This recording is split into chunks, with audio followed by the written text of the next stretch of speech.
Assalamualaikum warahmatullahi wabarakatuh. Perkenalkan, kami dari kelompok 10 ingin menjelaskan mengenai materi laporan arus kas yang beranggota saya Rizka Fitri Mamuda, teman saya Toyrikul Haki, dan Muhammad Ferry. Pertama, saya di sini akan menjelaskan mengenai pengertian laporan arus kas. Menurut PSAK nomor 2, laporan arus kas merupakan laporan keuangan yang memberikan informasi tentang penerimaan dan pengeluaran kas serta perubahan bersih pada kas selama periode tertentu. Laporan ini disusun untuk mengetahui bagaimana aktivitas operasi, investasi, dan pendanaan yang mempengaruhi saldo kas perusahaan. Dengan kata lain, laporan arus kas menjelaskan dari mana uang perusahaan berasal dan kemana uang tersebut digunakan. Kas adalah alat pembayaran yang siap digunakan untuk kegiatan perusahaan, baik uang tunai maupun saldo di bank. Sedangkan setara kas adalah investasi jangka pendek yang sangat liquid dan mudah dicairkan tanpa risiko perubahan nilai yang signifikan, seperti deposito atau surat berharga jangka pendek. Kas dan setara kas menjadi dasar utama dalam penyusunan laporan arus kas, karena keduanya menunjukkan kemampuan perusahaan memenuhi kewajiban jangka pendeknya. Arus kas atau cash flow adalah aliran masuk dan keluar kas dalam perusahaan yang terjadi akibat aktivitas operasi, investasi, dan pendanaan. Menurut Sofyan Safri Harahap, laporan arus kas memberikan informasi mengenai penerimaan dan pengeluaran kas serta periode tertentu.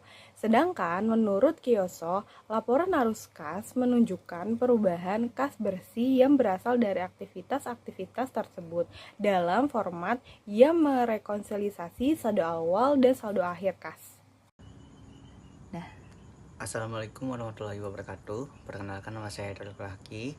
Saya akan melanjutkan pembahasan materi yang sudah dijelaskan oleh Rizka. Kegunaan laporan arus kas.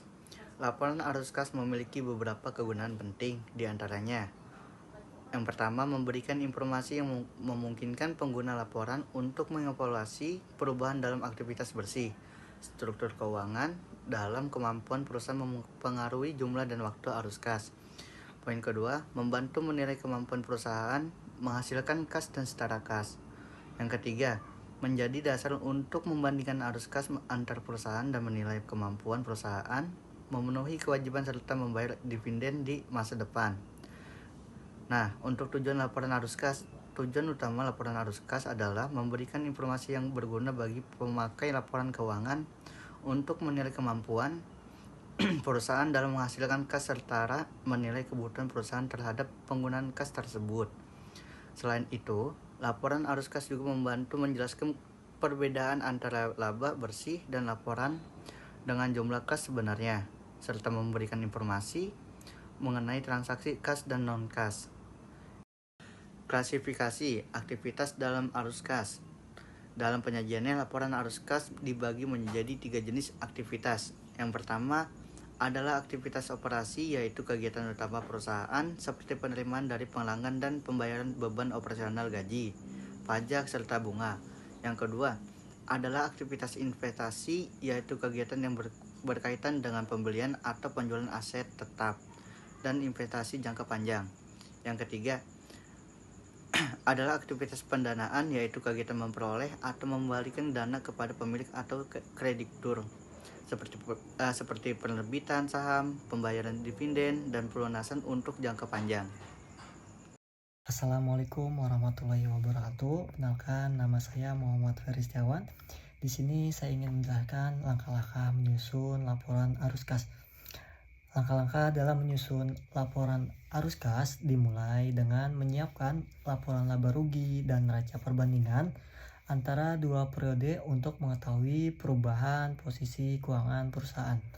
Selain itu, dilakukan analisis terhadap perubahan setiap akun dalam neraca seperti kas, piutang, persediaan, utang, dan ekuitas guna mengidentifikasi sumber dan penggunaan kas. Perubahan-perubahan ini kemudian dikelompokkan ke dalam 3 aktivitas utama, yaitu aktivitas operasi, investasi, dan pendanaan. Aktivitas operasi mencerminkan arus kas dalam kegiatan utama perusahaan. Aktivitas investasi berkaitan dengan pembelian atau penjualan aset tetap dan investasi lainnya.